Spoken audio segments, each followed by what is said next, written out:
নমস্কার বন্ধুরা, আজকে এলাম আবার। আসলে এতদিন আসিনি, মাঝে যথেষ্ট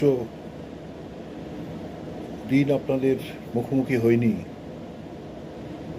তার কারণ সকলেই বুঝতে পারছেন, বলার মতো কথা কিছু আমাদের আর নেই বাকি। আজকে মনে করলাম একটু আপনাদের সাথে কথা বলে একটু নিজের উদ্বেগ, আবেগ এবং চিন্তা ভাবনা একটুখানি শেয়ার করি। সংকট আরো গভীর থেকে গভীরতর হচ্ছে। সমস্যা